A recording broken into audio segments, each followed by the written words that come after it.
At the same time, I need to introduce some people behind the scenes.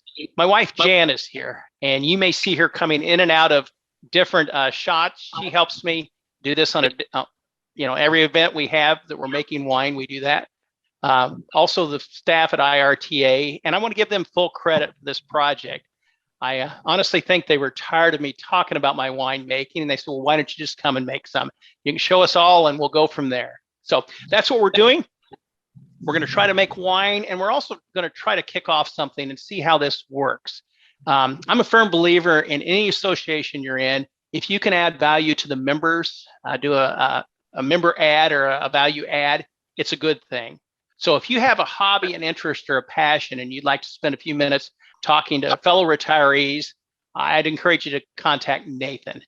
Also, I think this is very appropriate because we are retirees and we should be enjoying our retirement. And it's groups like IRTA that makes that possible. We can sleep of a night knowing that somebody's watching our pension system 24/7. So by way of introductions, I'm glad you're here. We're going to spend a little bit of time today going over every step in the winemaking process. So let me take you from the beginning all the way to the end. Let's turn your attention over here to these bottles. Nathan, you may not be a winemaker, but there are really some neat things that you could do to get wines into the hand of people. These are actually bottles that came from our son and daughter-in-law's wedding. We made 4 different wines for the event. A Moscato, a sparkling wine, a red table wine, and even a port for the dessert. Jan and I talked over lunch today. We've done this as a gift for 4 nieces and nephews and our son. And that's what they've wanted. They picked out the bottles, they made signs, the labels. Not to be outdone, our friends at IRTA have their own label. And not today, but in a few weeks, we're going to have your own members-driven, member-developed IRTA wine, which I think will be great fun. We brought a couple of samples today that I hope our studio audience will partake in. Jan, I don't have my glasses on, but these are 2 wines that we made at home. A white, which is a fresco wine, and fresco just means it's a fresh wine that we get twice a year, either from the Northern Hemisphere or the Southern Hemisphere. And this one is a white. Do you remember what it was? Trebbiano, and the red you brought today was a Trinity Red, which is a blended red. So you see a lot of materials in the background. Don't get alarmed. You won't need all this. We've been doing it for almost 20 years, and we pick up things. So I'm going to show you 3, 4, 5 different ways to do different steps. So given all that, let's get started. The first thing you probably ought to do is research. Drink lots of different wines, lots of different styles, find out what you like. And then once you know what you enjoy, then it's possible to go out and start with something as simple as a kit. These are called kit wines, and I'll show you what's contained in them. Everything you need will be in this box, and that'll be everything you need to make a kit of wine, which is about 2 cases. It sounds like a lot, but if you would do it with a group like a wine kit or give some away, and we found that that's one of the things we enjoy is when you give somebody a bottle of wine, their first question is, you made this. Really, how long did it take? What did it cost? So I guess I might as well answer that question. Most of the time, a wine will take about 4 to 6 weeks, maybe 8 weeks from start to finish. Obviously, it'll do better once it's in the bottle, but that, and then the price points. For one of these kits, it can be as low as $70, and I think the most we've ever paid for a kit was about $200. But if you do the math real quick and divide that by case, and then divide 12 bottles to a case, the price point's pretty reasonable. So, yeah, Jim's got a question. Quality. The grape that goes into it. Okay, I'm sorry. Jim asked, what's the difference? Well, I'd just say when you go into a liquor store, what's the difference between the bottom shelf and the top shelf? It's the grape that goes into it. It's a grape that goes into it. Here's a trivial fact that you won't care about, but you know what? Every bottle of wine you see in a gas station or a liquor store, every single one, it's sourced from about 54% of the wines are sourced by 5 distributors. So you're basically drinking what they want you to drink. And that's the rebel in me says, no, I want to make what I want to make. So let's get started. This is called a primary. It's a vessel. It's a tub that's designed just for winemaking. Don't wash your car with it. Don't mop the floor with it. This is dedicated. You can get these at Amazon. You can get them at bigger liquor stores. You can get them online.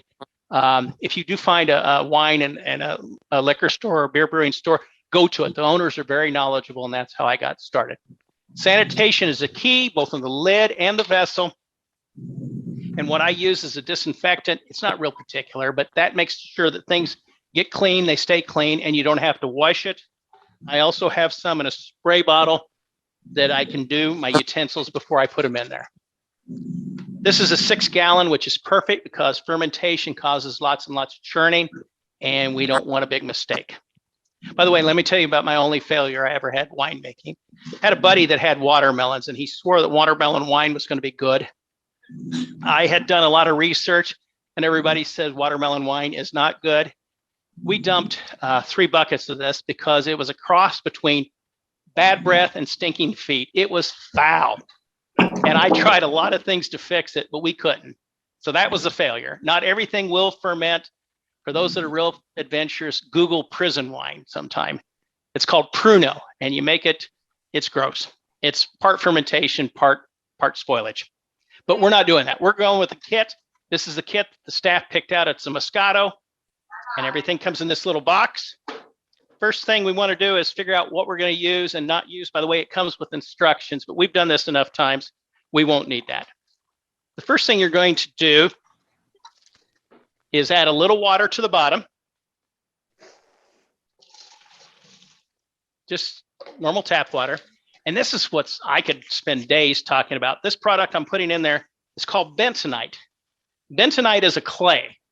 Its sole purpose is, once I get it mixed up and it sets in this wine, is it's chemically charged. So when those dead yeast cells die and they don't stay suspended, they attach to the bentonite and they settle to the bottom. My dad and got that'll his clarify own the wine. My dad got his booster. Is there a question? Oh, my wife was talking. Okay. The next step you're going to do, this is actually the concentrate. This is a concentrate that's in a bag. And the neat thing about kit wines, they're shelf stable. You don't have to refrigerate them. You don't have to worry about them really going stale. They're sealed in this bag. And I found that the hardest part of winemaking is getting the cap off. And then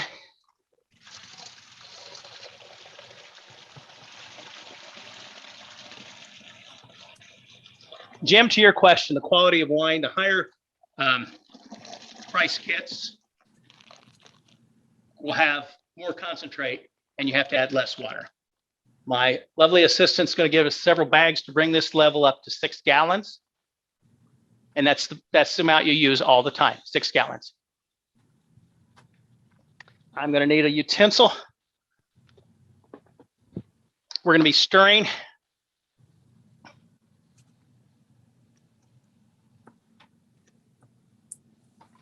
Just to mix it up and blend it up. And as Jan's getting me the next ingredient, which is water, and we'll fill it up, we'll do something called check the gravity, the specific gravity. And that's just basically how much sugar is there. And then after we ferment, we'll figure out how much sugar is left, and that converts to alcohol. Because that's a question I get all the time. How much alcohol is in it? Well, the correct answer is whatever is appropriate for the style. You don't want something that's, so high octane it's going to burn. It's not going to be balanced. And that's what's nice about kit wines, is because it's all been calculated out. The recipe's already in the box. And I'll admit, this isn't the most appetizing color, but believe it or not, it will turn out to a nice, beautiful, clear white wine. You might say, what temperature do you do this at? The beautiful part is room temperature. Upper 60s, lower 70s will give you a good fermentation. The primary is the least exciting part of the whole process, but one of the most important parts. It's the beginning. The primary, and I really wish that I had this video to show you, because when it works, we have little things called airlocks that we put on the top, and that allows the CO2 to go off, but it keeps oxygen from coming in. It also keeps gnats and other critters from coming into your fermentation. And that's all this is. It's just a fermentation. The kit contains a yeast, and that'll go in here in just a second. But the yeast comes in different styles. You can do it a lot of different ways.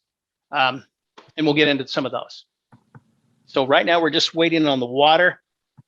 I would pause here and see if anybody has a quick question. I noticed when you sprayed the stir, Yes. you didn't wipe it down. You just went right ahead and put it in there. It doesn't Yes. matter. This is actually a specific no wash solution. It's Okay. designed for this. And I like that because it's not like a chlorine bleach that you have to wipe off. The question was, why did I go right from, the disinfectant in here? And a lot of times when we do some work, you'll see, actually, can you pan over here? In this container here, and we'll get to that in a little bit, that's the same disinfectant. It forms a foam. And we have a saying, we say, don't fear the foam. It won't hurt you. It can actually be in the bottle, a little bit of foam, but it keeps things the way you want it. Good. And the neat thing about this right here, if I didn't put yeast in it and left the lid open, something I guarantee you would be growing it, because it's got a lot of sugar. It's sweet. It's looking to grow. That's its purpose. Unless we put something in to inhibit fermentation or spoilage, it will do those things because too much sugar just can't stand. As a matter of fact, fermentation has been one of the reasons that we've been able to really, I think, survive as a species, because for a long time, water was not fit to drink. So we had to find ways to ferment it to make sure that we would, no heating is required of this. It's just the sweet vessel, or the sweet nectar in the vessel. And we will fill it up to about this line where my thumb is. So about another gallon-ish will take us all the way. I might as well tell you what else is in there, and we're going to be seeing those steps here as we go from the primary over to the secondary. And I guess I came up, how long ago was it, Nathan? I gave you a tutorial on this. About a short month ago, I came up and we did a primary. So the next thing we're going to do is be taking the primary into the secondary, and I'll show you how that process works. We've got a question on the chat that says, is there a low-calorie wine recipe? Yeah, good question. Could you add more water? Or? Yeah, I guess you could. Yeah, you could dilute it down, but then you change the equation. And I don't want to seem silly here, but is there a low-cal chocolate chip cookie recipe? You change the ingredients and you take a lot of the good stuff out of it, but the sugars convert to alcohol, and you'll find that a lot of these wines are very low sugar. What's left is the flavor. Okay, we are there. Thanks, Jenny. We've got it stirred up and mixed up. Larry, and we've got a lot of people that have come on and want to tell them that they can ask their questions. Okay. You can write them in the chat and we'll get them. I've been instructed that we have some newer folks coming on, newer meaning that you've just joined on recently. Welcome. We're glad you're here. We're taking you through a lot of the steps of winemaking. I want to encourage questions. There's a chat room, or you can raise your hand as we go through it. If I speak too quickly, I apologize, but we do want to answer your questions if we can. Okay, we're about done. The last thing we do is add the yeast. This is a dried yeast. It's a variety that's designed to ferment out pretty dryly. Oops, I correct myself. I'm going to show you a step. This is called a wine thief. And the wine thief does just that. It steals wine. Oh, Yep. And then when you're done with it, you just hit the little flipper on the bottom and it drains back in. But what we're going to do is, remember the good old days in probably science class, you may have used a hydrometer, or auto shop, you may have used a hydrometer to check the battery. Yep. See how that's coming out of there? Yep. And you'll see that that's just full of sugars. You can write it down and then calculate it whenever you've finished. And it's an important step to make sure that you've completely fermented before you go to the next step. A couple questions again from the chat. Okay. One person asked, we have some grapes growing in the backyard. Can we add to the concentrate? Can we keep my question? Sure. The question was, can we enhance this with some locally grown grapes? And I'd say, yeah, absolutely, yes. Yeah, you sure can. Or you could add, if you want to get really ambitious, different fruits.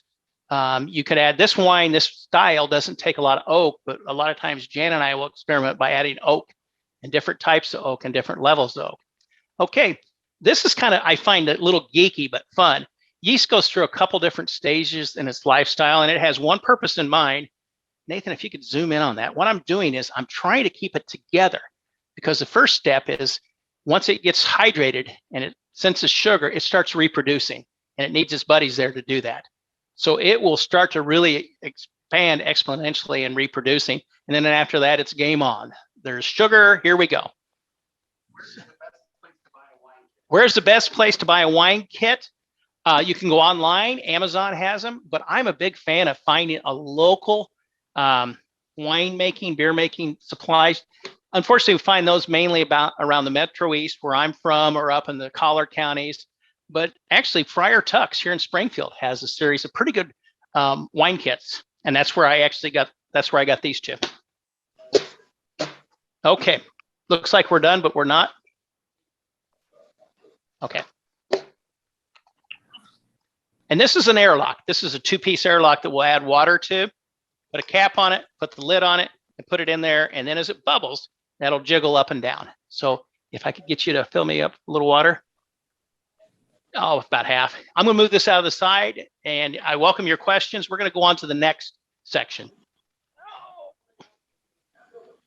Yep. Yes. Jan said, what else is in the kit?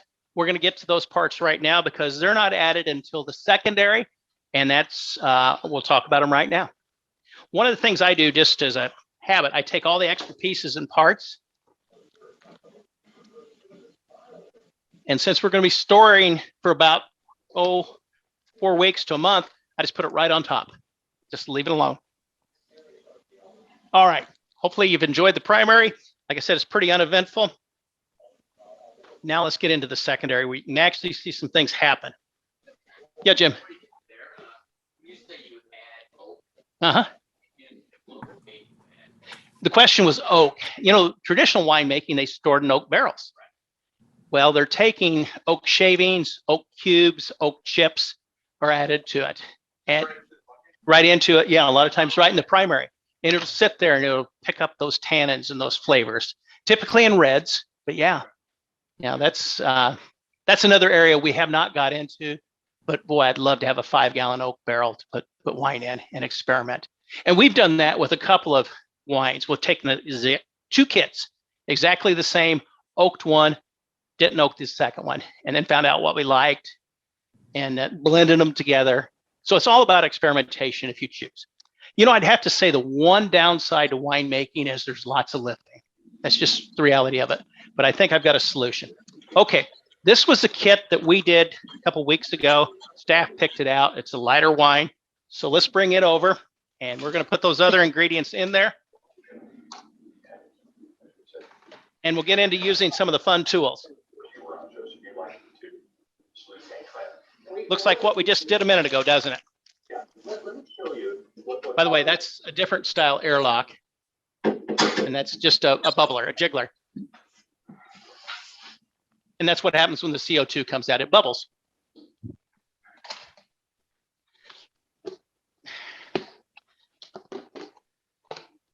One of the first things you do when you're done fermenting, you open it up, you look inside, you go, okay, was that a winner or not? You smell the aroma. We have a testimonial.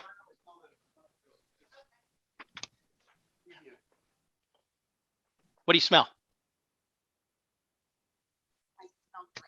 She smells grapes, okay. But it smells like wine, doesn't it? It definitely does. Okay. If you could grab me the hydrometer. And remember just a moment ago when we did a quick little test and we saw how far the hydrometer came out. And we could go, may have to backtrack. If this hasn't fermented all the way out, we'll just let it sit a little bit longer.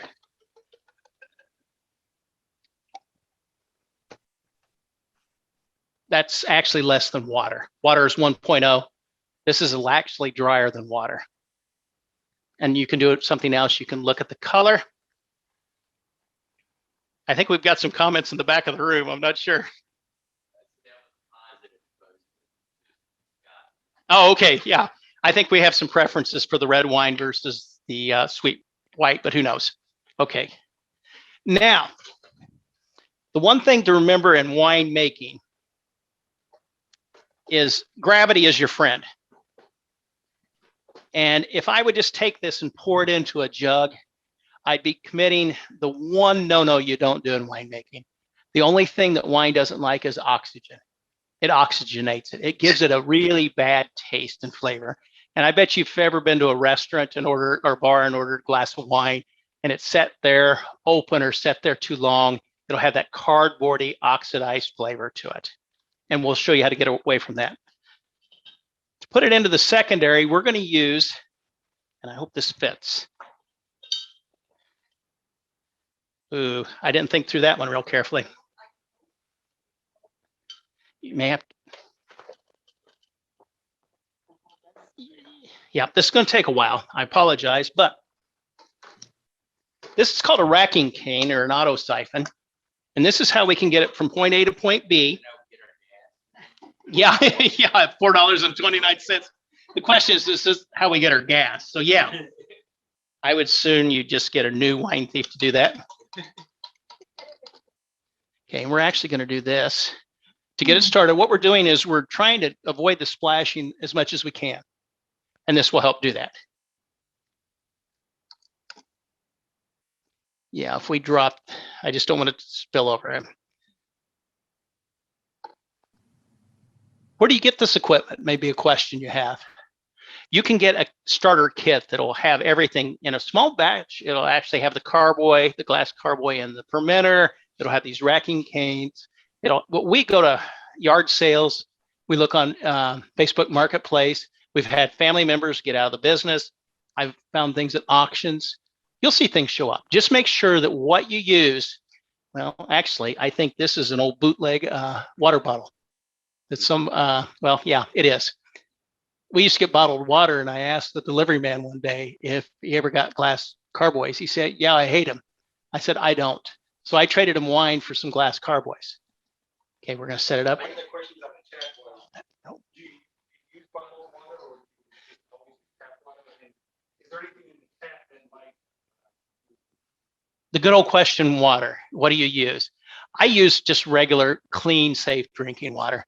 If a human or livestock can drink it, it's good in my book. Some may want to use bottled water or mineral water. I don't see the advantage of it. Sometimes water can actually give character to things. So this takes a while. I apologize, but what if you don't have a 5-gallon carboy? I purposely brought different vessels of different sizes. You can save glass jars as long as they're clean and as long as they're stable. And that's where experimentation can come in. So what we're doing now is two things.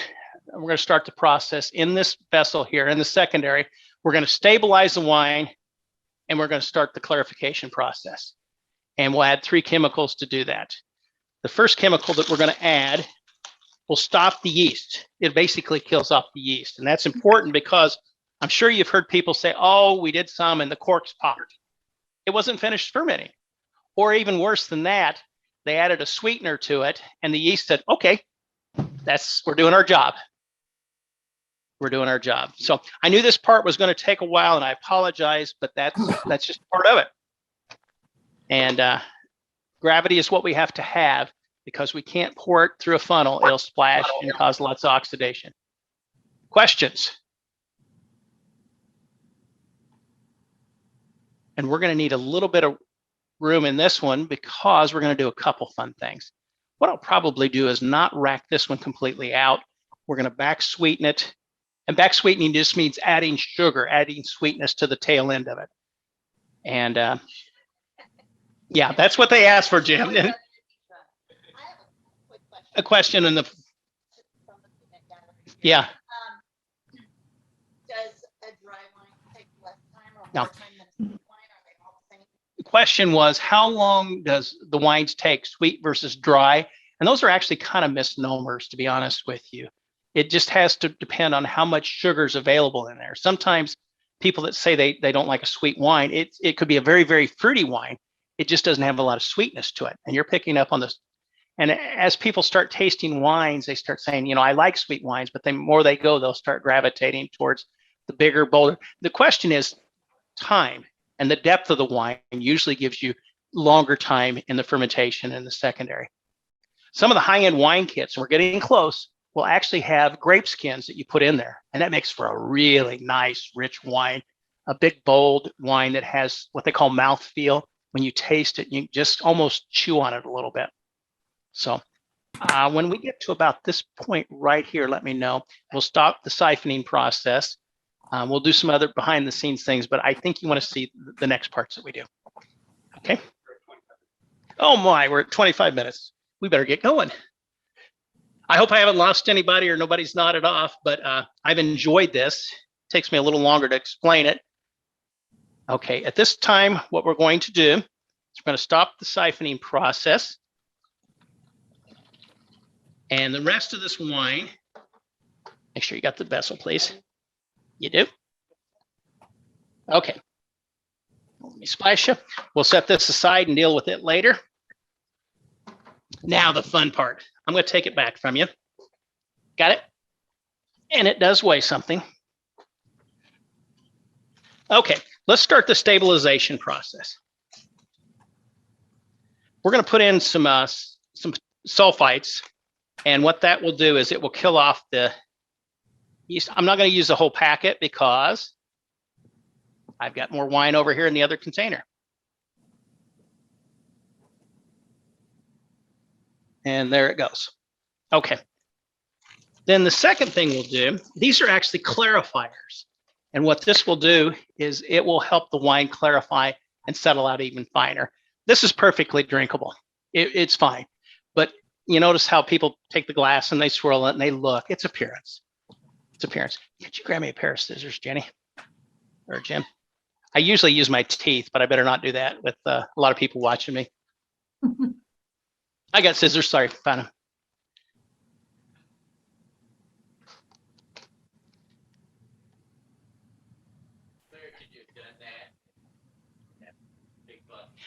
The question was, could we have kept it all in one container? You could have, but you're going to get much better quality this way. You're still going to have those dead yeast cells in there, and some say those impart some off flavors. Those two clarifying agents are in there. That we've stopped, in essence, the yeast. Now we have to do something that a lot of people don't do or don't want to do. It's called degassification, because there's going to be a lot of gas bubbles in there, and there's lots of ways you can do that. You can actually just take a spoon, sanitize it. If this works right, you do this for a long, long time. And then see those bubbles coming off? That's actually extra carbonation. And we do it under to avoid that, but that takes too long. That's one way to do it. This is more my speed. Oh, you haven't seen anything yet. And this little gizmo is specifically for degassification.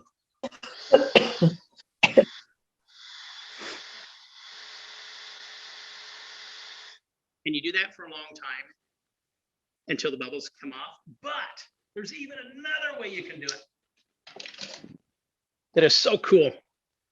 And this is going to be loud, so I apologize in advance, but I went on Amazon and I bought a vacuum. Whoops, a little low on the go here.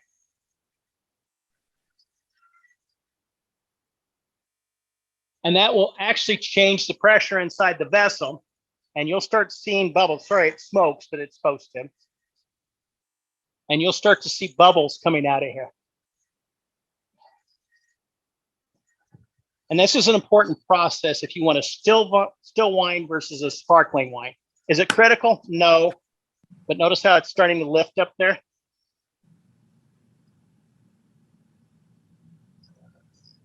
I'm going to stop at that point right there. And that created a vacuum in there. Do you see that? Okay. Last thing I'm going to do is, because this is what we're going to add to sweeten it.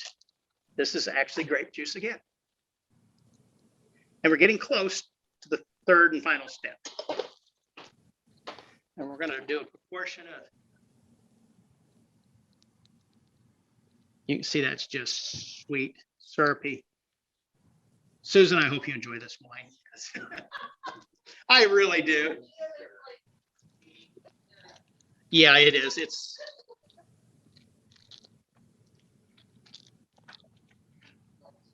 Yeah, you can smell the syrup. You can see it. It looks like something you get at IHOP. Oh man, that'll etch your teeth. It is sweet. So Susan, you're gonna have a winner here. Okay, I'm gonna ask for questions and then we're gonna move on to the final step. I'm sorry I've been so messy, but we're trying to move through this. Oh, really, really important is we're gonna need another airlock. But this probably in the wine world isn't a good thing because we got too much air in here. So we can do a couple of things. We can add more wine to fill it up. We can add sterilized marbles, or we can do a trick that I like to do. Hang on just a second. We can add an inert gas. Oops. I used to teach welding, so I am one of them odd ducks that we have a little gas rent. This is argon. I'm just adding argon on here. It's heavier than oxygen, and now we have a blanket of argon over the top. Final thing we're doing is we're going to put the cap on here and set him off to the side. So we went from the primary to the secondary. Now I'm going to show you how to bottle and cork. Questions? This wine right here is one that Jan and I brought with us this morning. And we're just going to show you how to bottle a couple and cork them. Here we go. Jenny, you want to show them about how to wash bottles? If it's free of oxygen, it can stay there for quite a while. We've had them 2, 3, 4 months.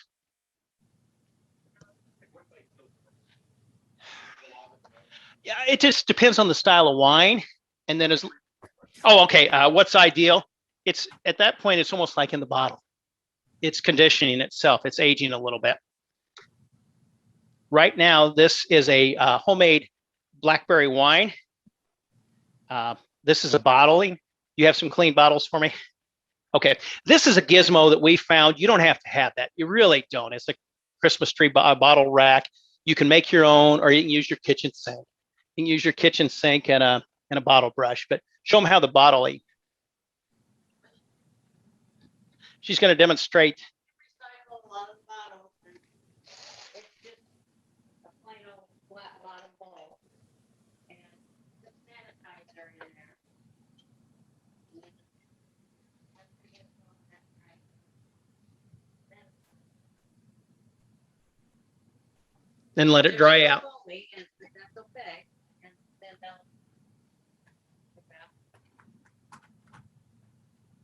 What we're doing right now, we're letting gravity go ahead and actually, we'll use a little bit more gravity and move this along. But that's almost a rosé color, but that's blackberry wine that we made. Apologize, I'm not looking at the camera, but I kind of have to watch and if you really want to move it along, you put it down on the floor.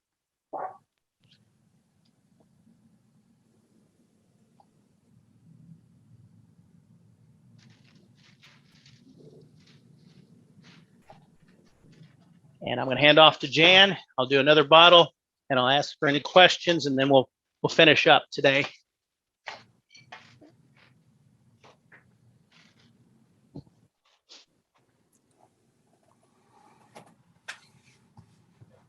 Yeah, we put the cork in a sanitizing solution. It sanitizes the corks. Also, it lubricates them. And I'm going to try my hand. I haven't used this for years, but this is a typical corker. And I'll show you how that works here in just a moment once I have a bottle of the cork.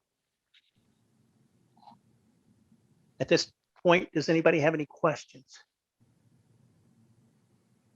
Okay, I'm going to have Nathan swing over and have Jan go ahead and show them how to. Okay. Oh, yeah, I'll tell him. What she's doing now is inserting a cork. The bottle fits on the spring-loaded device. And then it squeezes through. And that's all there is to it. You can see we can move through those pretty quickly. I'm going to try my hand at this one, Jim. Can I borrow a cork? I got one. like I said, I haven't done this for years, but it's a similar process. These two handles come together, they squeeze the cork together, you put it on top. And let me get to something really stable because these will fly out. It's not as handy, but it usually works. There you go. That's an introductory one.